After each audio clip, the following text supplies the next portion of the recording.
Merci, chers collègues. J'appelle notre collègue Jean-Jacques Michaud du groupe socialiste, écologiste et républicain pour 2 minutes, s'il vous plaît. Madame la présidente, monsieur le ministre, mes chers collègues, comme ça a déjà été dit, la crise sanitaire sans précédent que nous traversons et qui touche durement nos concitoyens nous conduit irrémédiablement à interroger nos modes de consommation et en particulier la qualité de notre alimentation.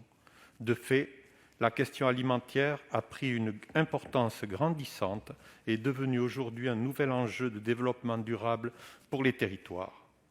Les collectivités, ça a été dit, vous sont mobilisées et s'engagent de manière volontaire sur la question alimentaire dans l'élaboration d'initiatives locales, de projets alimentaires territorialisés. Ces PAT contribuent ainsi à la construction de nouvelles politiques transversales. C'est le cas dans mon département en particulier, l'Ariège, où le PAT des Pays des Pyrénées-Qatar a été mis en place dès le mois de mai 2018. Une problématique de l'agriculture de proximité, de préservation du foncier et des activités agricoles est prioritaire.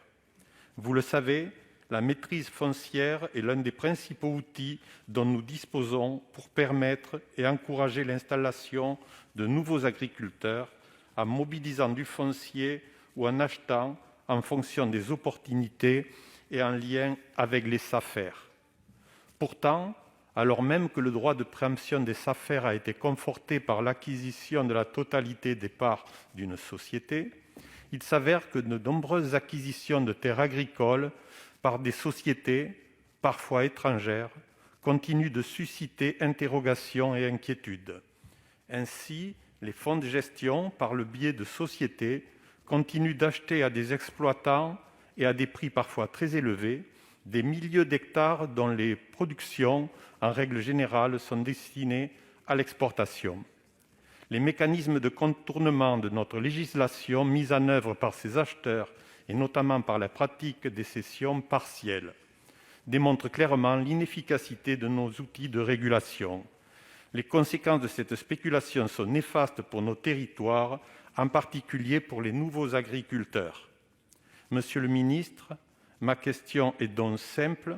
Vous aviez annoncé en 2017 la préparation d'une grande loi foncière qui devrait être programmée d'ici la fin du quinquennat. Quand comptez-vous la proposer au Parlement et comment pouvez-vous faire pour mieux réguler le foncier agricole et empêcher les contournements du droit de préemption des SAFER ? Merci.